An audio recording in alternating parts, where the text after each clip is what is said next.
Okay, so you're here because you are asking the same question that I was asking myself. Should I complete Ogbonna or Flashback Boateng?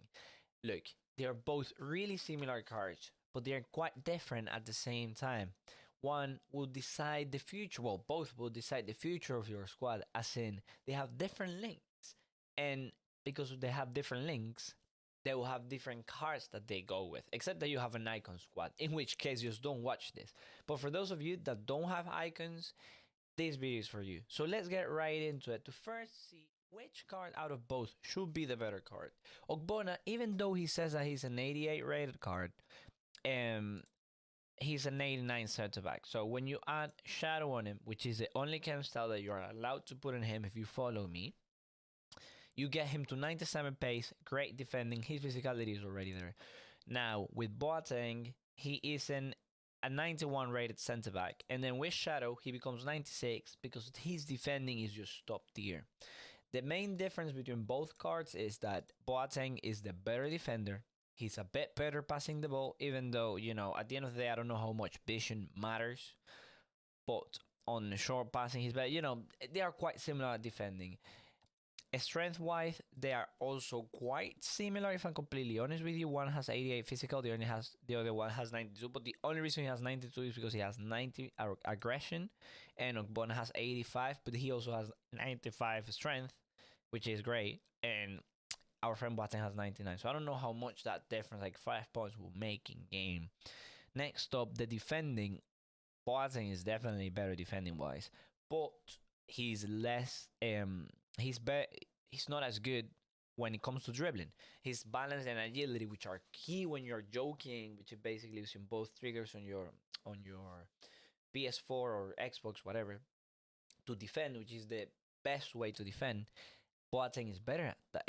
Ogbonna will be better at that because he has a better agility and balance than Boateng. Meaning that they are quite different in that if you want a more defensively oriented centre back, you can get Boateng. But if you want a more complete, per se, centre back, you can get Ogbonna. Again, they're both quite similar and yet a bit different. Now, the main thing is the links, boys. Let's look at the links. Ogbonna ain't got any perfect link, and then his strong links are to... Yeah, they're not the best strong links. Like, Anderson is good, but how can you link a left mid with a centre back? I don't know about that. Then here, Anderson again, Moise Kean.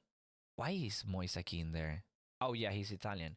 There's no good Italian player. Like, if you're paying 300k for this card, you're gonna link him. You don't have anyone to do strong links with. So you don't have any other choice until Dots comes and brings some naughty card, but to use him either on an Italian team, which I doubt you're gonna do because there is no good Italian goalkeepers, or you can link him on Prem, which is what most people do. So I guess you put him right next to a player like, well, you can just go with weak links and look at a player like Van Dijk. You can just get him right next to Van Dijk. Yet again, after you're linking with Van Dijk, you're going to put a keeper. And then what you're going to link Van Dijk to? Because you can't, like, a right back? Who is a good right back from Liverpool? Alexander-Arnold is not the greatest right back. And then left backs, you know, your left back and right backs are going to have yellow links. So I'll show you how that looks in a squad builder, so this makes more sense for you. So I'm guessing, say for example, you buy Ogbonna, right? If you buy Ogbonna, you have Ogbonna, cool. And then who is your keeper? I mean, I'm gonna guess you're gonna get De Gea. You're gonna have to get De Gea then, because he's one of the best there. Okay, cool. Imagine you have this De Gea, and then you put in Van Dijk. Right, you put Van Dijk. Okay, so where do we go from this? Our left back, we don't have any great links to our left back, so this is gonna be horrendous for hybrids. You can put Pereira in, and then again, who are you gonna put up front? You're gonna now have to go with a full Prem team, and then we have Cancelo. Yet again, you're gonna have to go with a full Prem team. These are one of the best defenses that you can get. Yes, indeed, but they are gonna dictate what happens up front. If you want to have everyone on full chem, that is. If you don't want to have everyone on full chem, then this is fine. This is gonna make your life hard, bro. This is gonna make your life hard, and I want to make your life easy. That's why I prefer Boateng out of both. Because when we look at Boateng, even though I do think Ogbonna stats-wise looks like the better card, Boateng, because he has things that most defenders don't have. So if we put Boateng, then our keeper, because well, we actually like Neuer is a great card. You can get his 90 rated version, and then you can link Boateng to a good left back, even though there are not actual good left back. Like that schools is not the best, but you could get a right back like Da Costa, which is supposed to be unreal. And then here you could get Baran. You could get a card like Baran, which is one of the best centre backs, and then link that Baran to Mendy or to where is Mendy, bros? Yeah, you can link him to Mendy, and then simple. You have as simple as that. You have a great defense. You know, no issues whatsoever there.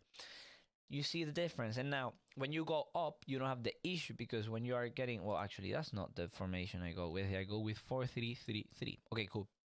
Now when you're going up, you can put here this new Goretzka that looks fairly unreal.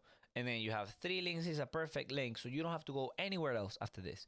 You can put anything around this that you want, and you can create a great squad around this. So these are the things that you need to consider before completing a card, so that you understand where you're going to. At the end of the day, most people will go for Ogbonna because he has the Prem links. But this does not mean that he's a better card, because at the end of the day, you can also do this and have a Prem squad.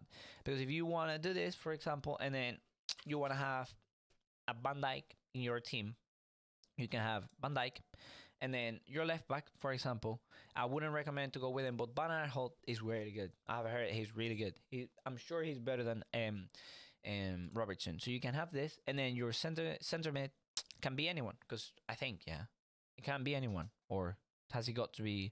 Yeah, it has to be a player from Liverpool. So you could have Firmino, which is a great card. His scream card is unreal. So you can have Firmino. You can play him as a centre mid or as a cam. Then you have Goretzka and Firmino on your midfield, which is great. And you still have a Prem squad because you can link a full Prem squad here. You know, you see where I'm trying to go with this? Whereas when you have Ogbonna, same thing can't happen. Can't happen. You can't have a great team around that. Because the day you want to change, you're going to have to change Ogbonna with your team. The day you want to change your team, you can easily just get links around Boateng and then continue your full squad around. But hope this was helpful. And I did make it a bit longer than I wanted to, but I hope it helps. Thank you so much for watching. See you on the next one.